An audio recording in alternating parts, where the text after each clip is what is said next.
ชีวิตลสบายดีมื้อนี้มาพบกับมนตาสาวปากกะดิมื้อนี้สิพาไปเบิ่งพระธาตุอีหังพร้อมกับทีมงานพี่เอ๋บานา สวัสดีครับโอ้เปิดคลิปเองนี่เนาะคลิปนี้เนาะมื้อนี้น้องโมดิตาสิพาไปยังครับผม ไปพระธาตุอีหังครับน้องโมมาดูไป3 เทื่อ ตอนเช้าเนาะ ตอนนั้นก็เจ้าเฮ็ดบุญ ครับเจ้านี่เป็นเช้าแรกของอายเลย ไอเอ๋รู้สึกจังได๋ได้มาพระธาตุอีหัง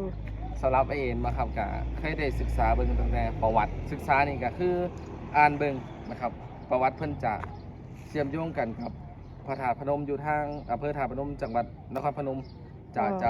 ากประวัติที่อ่านมานะก็บ่รู้ว่าจะแตกต่างกันส่ำใดเพิ่นว่าเป็นพระธาตุฝาแฝดที่สร้างขึ้นมาคู่กันนะครับถ้าเป็นฝั่งของสปป.ลาวก็จะเป็นพระธาตุอิงหังที่เป็นพระธาตุที่เก่าแก่แต่นครพนมเพิ่น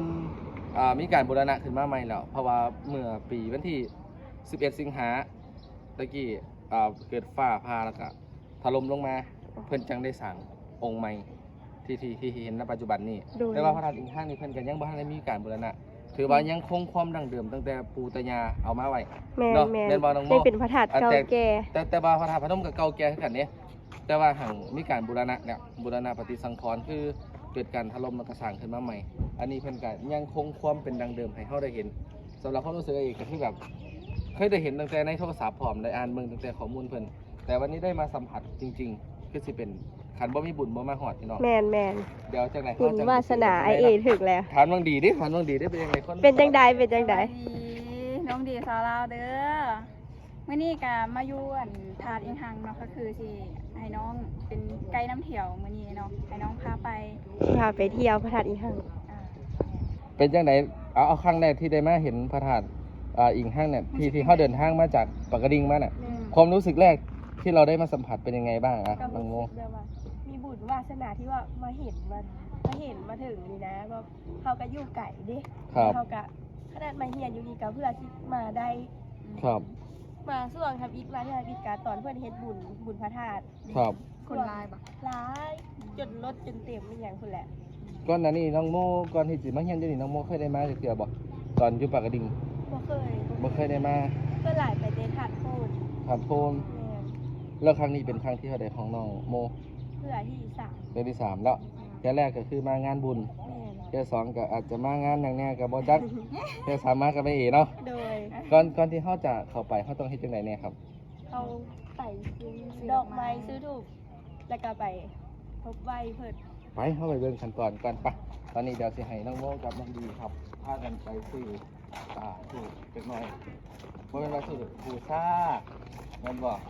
เพิ่นมาทุกท่านเอาน้ำอีเมลจับได้บ่หั่นน่ะเอาอันเนี้ยเอาอันนี้ละจีนบ่อันนั้นเท่าไหร่หั่นน่ะ10,000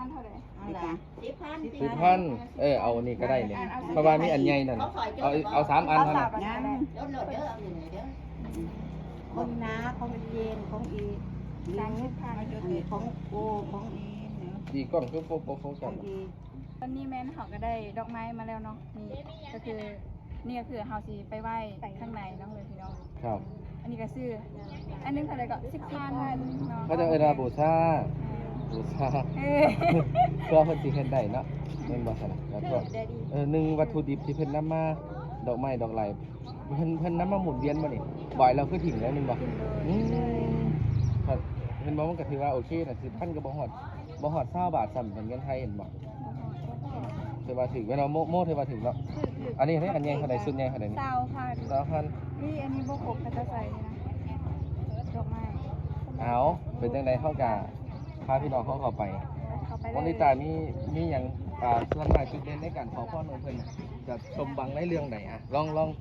องแบบว่าสุขภาพแม่นบ่แล้วก็แบบการเงินการงานที่แบบเขาขอพรหรือเขาบะกันได้ส่วนหลายก็คนประเทศไทยก็มาหลายแม่นบ่คนประเทศไทยนิยมเขาจะมานิยมพระธาตุอีหังคนมุกดาหารก็คือกันแหละมุกดาหารก็ซ้ำเป็นบ้านนึงเมืองเดียวเพียงแค่มีน้ำโขงแบ่งแยกการปกครองซื่อๆมุกดาหารกับซอนนั่นเขตก็คล้ายๆอันเดียวกันล่ะไปเข คิดว่าอันนึงอันเดียวกันอ่ะจิตใจสุดร่วมความศรัทธาอันเดียวกันเนาะไปเฮาเดินทางต่อมื้อนี้ แต่ว่าคล้ายๆคือกันประตูคล้าย ลักษณะคล้ายๆกันเลย คนหลายได้ดี ๆมื้อนี้เป็นมื้อวันศิลป์คนก็เลยหลายปกติ ขอโทษน้าฟังแล้วขอฟังแล้วจังได๋ ขอตั้งหน่อยครับขอพรเกี่ยวกับอากาศที่เขาแบบค้าขายคะนะครับ ขายออนไลน์ขายอีอย่างเสีย ครับ แล้วขอพรให้คนให้โสดให้เล่า แล้วก็พอเผื่อ FC เพิ่นนำเนาะใครที่เบิ่ง ขอ ก็ เพื่อ สามารถเด้ออันนี้ก็อนุโมทนาก็ได้ มา นำ เดือน ได้ นี้ที่มาขอพรขอเพื่อ FC ทุกคน ยืน ที่ คุย แบบ กันซะก่อนเฮาให้ ที่แบบอยู่ เขา ทางบ้านนะการ ครับ ขอให้แบบว่าสมหวังสุขภาพแข็งแรงสมหวังแบบทุกสิ่งทุกอย่างที่เรามาขอพร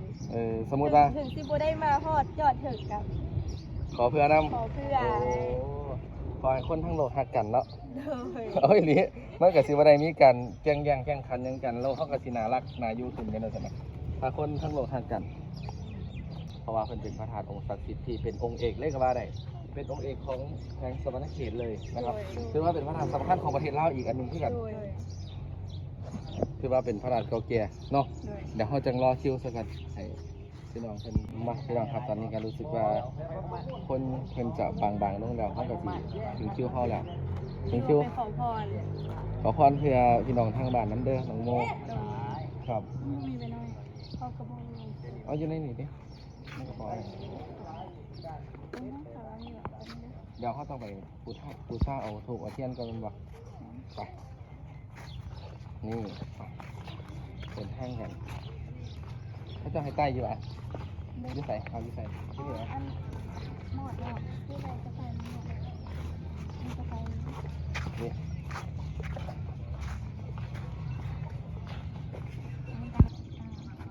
เกี่ยวไป อันนี้แหละ ไหว้เพิ่น บ่ได้ใส่เทียนหรอ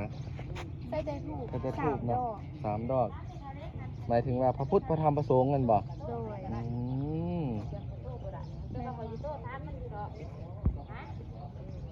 บ่มีการต่อให้กันบ่นี่ ต้องให้กันกันได้ บ่ต่อให้น้ำในเด้อเพื่อน้ำในโอเคเลยเดี๋ยวสิให้น้องโมเดี๋ยวบ่าวเอสิเข้าไปเบิ่งข้างในเพราะว่าผู้ชายเข้าไปได้แม่นบ่ ผู้หญิงเข้าบ่ได้ ผู้หญิงเข้าไปข้างในบ่ได้เดี๋ยวผมก็สิถือโอกาสในการไปเบิ่งองค์พระธาตุใกล้ๆเลยนะครับ เพื่อที่จะเก็บแล้วก็ถ่ายไว้พี่น้องเขาได้เบิ่งนะครับคิวแรกให้นางเอกเขาทั้งสองท่านก่อนให้น้องดีครับน้องโมขอพรเพื่อพี่เพื่อน้องเขาสักก่อนนะครับเดี๋ยวสิพามาดูขั้นตอนนะครับ ในการกราบไหว้ขอพรเพิ่นก็จะเฮ็ดประมาณนี้นะครับ เพื่อที่สิให้เฮาเย็นขากล่องขอผม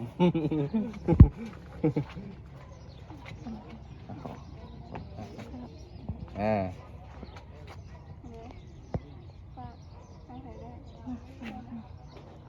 คนชื่อว่าขอพรและพระธาตุอิฐานขอให้สุขภาพแข็งแรง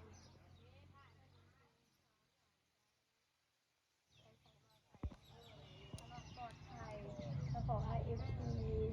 ทางบ้านขอให้มีสุขภาพแข็งแรงมีความเจริญรุ่งเรืองถึงที่มาบ่ฮอดจอดบ่ถึงกันเอาบุญแล้วกัน ครับน้องดีจังไดน้องดีบักเป็นบ่ได้มานำบ่ได้มาสัมผัสในบรรยากาศนำก็ขอให้ผู้ใดเรียนมาเห็นคลิปนี้ก็ขอให้สุขภาพแข็งแรงครับเจริญรุ่งเรืองร่ำรวยคือจะ นี่กับบรรยากาศที่เขาขอพรแล้ว แล้วเฮาก็สิยัง ที่ย่าง อ้อมนี่เบิ่งเนาะให้พี่ๆ FC ได้ติดตามรับชมนํกันเนาะให้มาเบิ่งไป ได้แล้วค่ะ นี่ไปเลยนี่ก็คือที่น้องโมได้ขอพรตะกี้นี้เนาะก็คือขอพรได้ให้ FC น้ำเนาะก็คือเพิ่นที่บ่ได้มาก็สมัคร น้องโมได้ข่าวว่าเป็นนางรำแมันบ่ แทน รำถวายพระธาตุอิงห้ามจักทานะเเอ้าเอาก็ได้ดิน่ะ กระเบ็ด ได้ดิน่ะเพิ่นให้รำถวายได้นะ บ่ว่าตอนเคยบ่ล่ะ เอาเกิดนางรำเนาะ เคยแต่แบบฟอนอีหยัง อ๋อ แล้วก็ ฟ้อน เพียง ฟ้อนเหรอ อืม พ เพราะว่า ที่ว่ามาล่ำอยู่นี่บ่แม่น บ่แม่นบ่แม่นว่าล่ำอยู่นี่ก็ถือว่าเป็นการล่ำถวายเพิ่นน้อยหนึงเนาะบ่แม่นว่าแก้บนแก้หยังเด้ก็ขอพรเพิ่นไว้สมมุติว่าสมดังปรารถนาอีหลาสิแต่งชุดงามๆมาล่ำแก้เด้อตัวเอาล่ำใส่ตัวบ่เป็นหยังดิบ่แม่นว่าเฮ็ดโลเลเด้เพราะว่าทุกสถานที่เพิ่นก็สิมีการล่ำถวายเด้เพราะว่าสิเป็นพระธาตุพนมคือกันพระธาตุหลวงคือกันแม่นบ่ซั่นน่ะเอ้าน้องโมสดจากทานี่เด้อเอากระเป๋าไว้ ให้น้อง มีเพลงบ่เอาเพลงหยังส่วนมาก เฮ็ดจังไดดีพอจังไดแบบนี้บ่ เปิด YouTube ให้แน่นะส่วนมากเอาประมาณใดดนตรีหยัง จังไดแบบ โอเคไปเรื่อยๆเลยนี่ แบบนี้บ่ เดี๋ยวอาชีพดนตรีใส่นี่บ่น้องมดตอนเรียนอยู่ประมาณนี้เห็นบ่ แม่น อ่ะ1 นาทีอ่ะ1 2 3 นาทีประมาณนี้ นบก่อนเฮานี่ครับ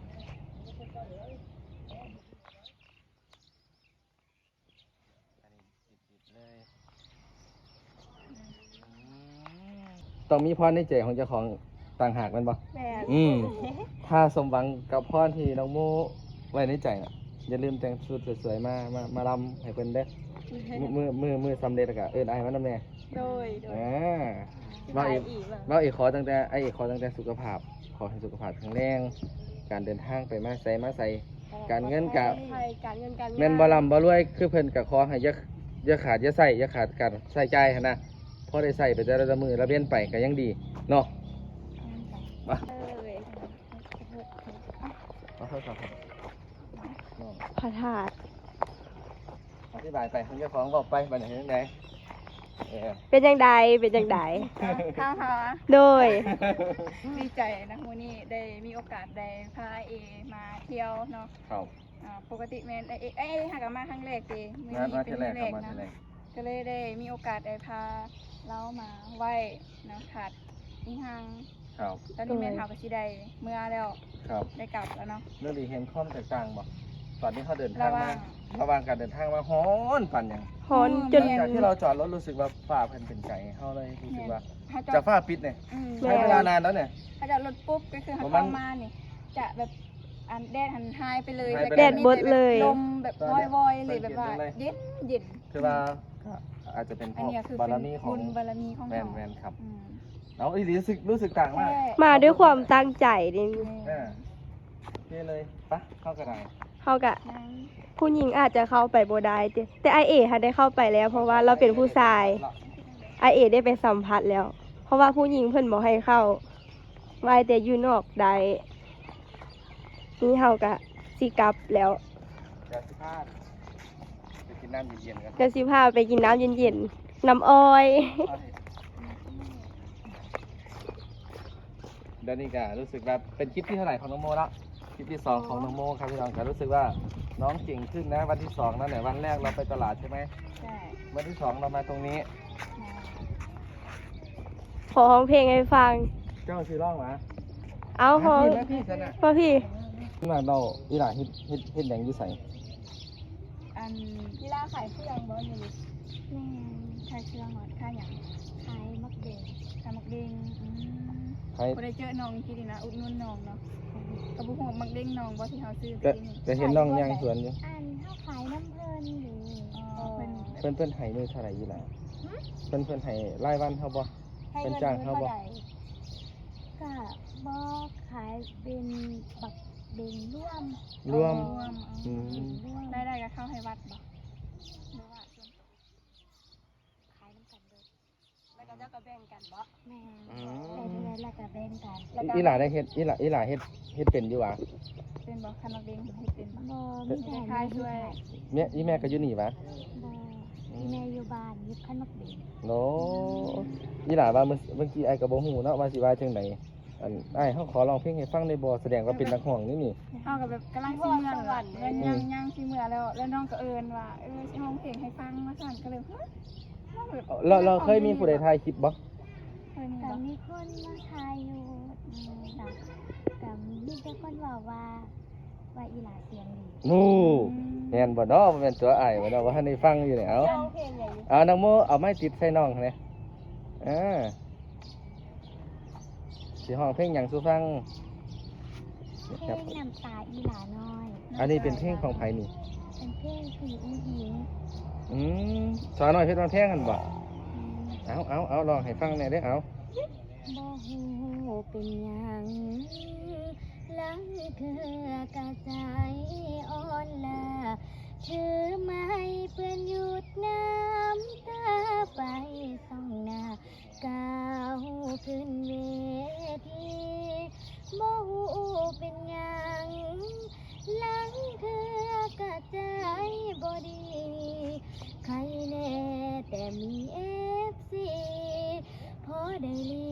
ได้ต้นความท้อบ่ฮู้เป็นหยังคือพากันว่าให้ลาลูกเฮ็ดหยังผิดหูผิดตาคือเห็นแต่หน้าผู้พากันก่อนแม่น้อยคนนี้บ่ลืมคำสอนของพ่อ เฮ็ดดีคำดีสานต่ออีหลาของพ่อรอฝันเต็มที่ ตบมือเอาบ่ คนนี้ไม่ลืมท่าคุณที่ท่านกาลุนหมอลำที่ชื่อลอลานักร้องน้องใหม่ ขวัญใจนานเด้อแฟนหักหูให้มันให้แกล้นลาบดังเป็นขอความเห็นใจ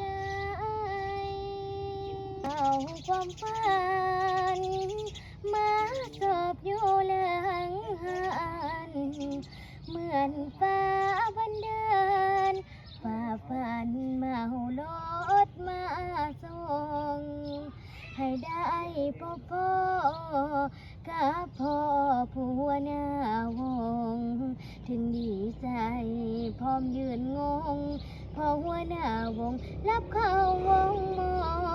ลำหัวหน้าปันถามอีลาพ่อลำพ่อลองได้บ่ตอบไปพ่อได้อยู่พอแต่ว่าบ่เก่งคือล้างถ้วยล้างสามบ่คืนว่าพ่อเพิ่นที่เมตตาเด็กน้อยตาดำให้เลี้ยนลองเลี้ยนพรโกนลำเพิ่นว่าลังเถื่อนี้FC นำเขา โอเคอันนี้ความฝันของหนูคืออยากเป็นนักร้องใช่ไหม ค่ะ พี่รู้จักครูเพลงท่านหนึ่งซึ่งเป็นครูเพลงที่ดังมาก ที่ได้เบิ่งกันสาวพลเจริญปะของอันนี้พลน่ะเป็นเพลงน่ะเคยได้ฟังไหมเบอร์เก่ายังพ่อรอแล้วที่พี่ปิ่นแสดงอ่ะนั่นแหละเขาเป็นคนร้องเพลงนั้นที่พี่ปิ่นกับพี่นิพนธ์แสดงที่พี่ถ่ายเคยเห็นไหมโมนิต้าเคยดูไหม ไม่ตั้งแต่น้องนั้นห้องเพลงให้ฟังเขายังบ่ฮู้สื่อน้องเลยเนาะ ครับ น้องชื่อจังได๋ ซื้อว่าล่อล่า ลอล่า ซื้อแท้ๆซื้อว่ากันไรง่า ตรงนั้นเนี่ย คนอยู่ไส คนอยู่บันทานี่แหละ บ้านทานนี่บ่ แม่เฮือนอีหลาเป็นเทียงหน้าหน่อยๆอยู่พูด เราเป็นนะ กีฬาจากปีแล้วกีฬา13 ปี เราเป็นเลย ก็ได้เงียนอยู่เพราะว่าช่วงนี้แม่อีหลาบ่มีเงินก็เลยอีหลาก็เลยบ่ได้ไป อ๋อก็คือบ่ได้ไปเรียน แม่ ช่วยขายคันมักเด้ง แม่ชีวิตลำบากเนาะ บัดผู้พ่อแม่ให้มีให้เหียนนะเขาเจ้าบ่ตั้งใจ เนาะ บัดผู้บอกอันนั้นมันมีพรสวรรค์นะ จริงถือว่าไอ้แค่กันเด็กถือว่าทุกคนสำเร็จน้องดีก็จบแล้วใช่ไหมจบแล้วเราทำงานตามความฝันไหม อันบ่ได้จบได้นี่ มันบ่จำเป็นนี่ล่ะไม่จำเป็นต้องเรียนสูงหรือไม่สูงอันสิบอกเลยว่าการเรียนทุกวันนี้ถามว่ามันสำคัญไหมสำคัญแต่บางคนจบปริญญาเอกปริญญาโทน่ะก็ยังไม่ได้ทำงานอะไรเลยกลับกลายบางคนที่เขาไม่ได้เรียนหนังสือเนี่ยเขากลับกลายเป็นเศรษฐีก็เป็นได้มิฉะนั้นเราไม่ต้องน้อยใจในการที่ไม่ได้เรียน ถือว่าวันเนี้ยตัวเองทำหน้าที่ตัวเองสมบูรณ์แบบนะถือว่าเก่งกล้าแสดงออกถือว่าเก่งนะอันนี้ก็คือทำหน้าที่แล้ว เด็กน้อยธรรมดาเขาเจ้าสิบ่กล้าเด้เฮา ไม่ แบบ กล้า ว่าย่างแบบว่าอยู่ดีๆเนาะน้องเพิ่นเลยแบบว่าเอิ้นเฮาแบบอยากห้องเพลงให้ฟัง ตัวเองไม่ต้องน้อยใจนะครับไม่ต้องน้อยใจเลยว่าได้เรียนหรือไม่ได้เรียน สู้แบบ มันต้องมีนะจังหวะของชีวิตของเขา มั มัน เหมือนน้องโมพูดแหละบางคนที่พ่อแม่มีโอกาสให้เรียนหนังสือ แต่ไม่เรียน แต่บางคนที่เขาไม่ได้มีโอกาสเขาอยากเรียน ไม่ตั้งใจเรียนด้วยซ้ำไปคนที่ โอ้ยบ่ได้ว่าเห็นไหมแต่พี่น่ะทำไมถึงกล้าพูดเพราะว่าตอนพี่เรียนหนังสือน่ะพี่ไม่เคยโกหกเอาเงินพ่อเงินแม่ไปว่า วันนี้ครูต้องเอาเงินไปเที่ยวกูไม่เคยพี่ไม่เคยจริงๆแล้วทำไมถึงพี่โอ้พูดเราเหมือนกันพี่หาเงินที่แม่ให้น่ะพี่ใช้คุ้มค่ามาก พี่จะไม่เอาไปซื้อในสิ่งที่มันผิดระเบียบเลย แม้แต่เหล้าแต่ยาในตอนนั้นไม่กินไม่ดื่มเลย เรียนหนังสือจบ จริง ๆ พี่เป็นคนแบบนั้น มันต่างอยู่นะ ทุกคนน่ะถ้าทุกคนจะสำเร็จได้นะมันต้องมีเรื่องราวของความฝันนะพี่น่ะพี่ไม่เคยโกหกเงินพ่อเงินแม่ว่าแม่มันนี่ค่ารายงานเด้อบ่เคยตั๋วเลย ซึ่งมันแตกต่างบ่ได้ว่ามูบ่ดีนะสังคมมันเป็นแบบนั้นจริงๆพี่พ่อแม่อยากให้พี่น่ะอยากส่งเสริมพี่เรียนปริญญาตรีนะแต่พี่เลือกที่จะจบแค่นี้พอบ่แม่นว่าพ่อแม่บ่ส่งนะไอ้น่ะแค่แบบว่าผมอยากทำงานแล้วครับ ผมอยากหาเงินแล้วครับ เหมือนกันสู้ๆเด้อทุกคนมีความฝันนะ ทุกคนก็มีความฝันค่ะ เพิ่นไปเรียน ไปเรียน แต่เพราะว่าเป็นอย่างอีหลาบ่ไปนี่เพราะว่าอีหลาอายหมู่เพราะว่าอีหลาใหญ่กว่าหมู่อยู่ห้อง ผู้ใหญ่กว่าหมู่ แม่น อืม เพราะว่าเพิ่งแม่อีหลาบ่มีเงินอีหลาก็เที่ยวเขาเที่ยวออกเดือน โอ้ และผู้ดีก็เลยค้างห้องอยู่ ต ป ก สาม ตกแน่บ่ตกแน่มันบ่ แม่ ตอนนี้อายุป3มันบ่ แม่ อายุ13ปีอายุป3 แม่ ปกติถ้า13ปีมันต้องอยู่ปไหนโม มสองนะ ม2แล้วอืมบ่เป็นหยังดอกมันบ่เรียนหนังสือก็บ่เป็น เฮ้ ห ย ยัง เอ้ยก็บ่ได้เรียน ทุกคนก็อยู่ชนบทน่ะ เอาเรียนคือบ่ได้จบม .7 ซ้ำเลยก็ได้ บางคนบ่ได้เรียนก็มีเด้บ่ต้องไปน้อยใจเด้ไม่ใช่ว่าบางทีการศึกษาน่ะดีไหมดี แต่บางทีการศึกษาช่วยเราได้ทุกอย่างไหมอาจจะไม่ได้ทุกอย่าง มันสู้ประสบการณ์ชีวิตเหมือนหนูได้ เนี่ยคือรุ่นเดียวกันกับหนูเนี่ยเอาลองดูมาขายบักเบนได้อยู่บ่มิแต่ไปเรียนน่ะมาทำงานเหมือนหนูได้ไหมต้องรอเรียนจบปริญญาตรีปริญญาโทค่อยสิหาเงินแม่นบ่คือตอนเนี้ยปัจจุบันเนี่ยหนูน่ะอายุแค่เนี้ยหนูทำงานทุกวันมีเงินทุกวันแล้วใช่ไหมครับที่พูดถูกหรือพูดผิด แล้วคนไปเรียนอ่ะเขาได้ตังค์ไหมได้ตังค์จากใครจากพ่อแม่ใช่ไหมแต่หนูได้ตังค์ไหม ได้ตังค์ ได้จากการลงมือของตัวเองใช่ไหมนั่นไงมันแตกต่างไหมมาหลังจากที่ฟังเพลงได้บางหันอีหล่าร้องเพลงอีหล่าก็ขายอ้อยนี่เด้อบ่เตี้ยขายซาต้าบ่ร้องเพลงม่วนแท้ป่ะร้องหม้อหยัง เอายัง ที่พ่ออยู่ เจ็บคออยู่อีหล่ายังหั่นน่ะไปดังโอ้ยอยากกิน เดี๋ยวไปจีบนะ เอาสองจอกครับน้ำอ้อย จบเนาะโอเค มาพี่น้องครับร้านเพิ่นอยู่หม้อใดหั่นน่ะร้านเจ้าบ่ แม่นาน คือร้องเพลงม่วนแท้ ห้องเพลงม่วนบ่ฮะ ร้องเพลงม่วนต้องไปห้องเพลงจะฟังหั่นน่ะเฮียนอยู่หม้อใดแล้วบ่เฮียนบ่ ออกแล้ว น้องสิเอาผัวแล้ว เอ้ยบ่ ยังเด้อเว้าหยอกซื่อ เว้าเป็นเนาะไปเฮียนมาแต่ไสเฮียนเว้ามาแต่ไสไปเฮียนเว้ามาแต่ไสนี่คือเว้าเก่งแท้ว่าเว้าเป็นเว้ย ป้าเป็นคนสอนบ่จ้า อืม ว่าเก่งที่กัน น้องโมบ่เอาหยังมันบ่ บอก เป็นหยัง เจ็บคอเลย เจ็ บ่ บ ส คอ บายเบิ่งเสียงเขา โอเคเลยเอาพี่น้องครับมื้อนี้เฮาก็สิ้นสุดในการเดินทางเฮาก็ได้บรรลุเป้าหมายเฮาแล้วเนาะบรรลุเป้าหมายในการมาไหว้พระธาตุอิงห้างแล้วมาสุดท้าย ให้น้องโมเลยฝากช่องฝากพี่น้องน้ำน้องดีฝากซอยน้องน้ำเนี่ยเพราะว่าเขาต้องดันนางเอกต่อเพราะว่าเป็นน้องใหม่เนาะน้องโมอ่อนว่านพี่น้องเขาทางบ้านน้ำเนี่ยกันแล้วกันตอนสุดท้าย จังใดก็ฝากติดตามโมริตาสาวปากกระดิ่งเด้อ ครับ จังใดก็ที่ส่งกันได้เหรอ แล้วปากกระดิ่งโอ้ย เดี๋ยว พ่ออะไรจะ เดี๋ยวไอ้ายสีเดี๋ยวว่าเอสีใส่อันนี้ให้ครับใส่ด้านล่างแล้วก็น้องโมกับสีคอมเมนต์ เป็นเมน ครับ และเอกกับลูกค่ะ ครับโอเคครับบ๊ายบายน้องดีไปแล้วน้องโมไปแล้วบ๊ายบายครับบ๊ายบายครับ ขอบคุณครับ สวัสดีครับ ไปเลย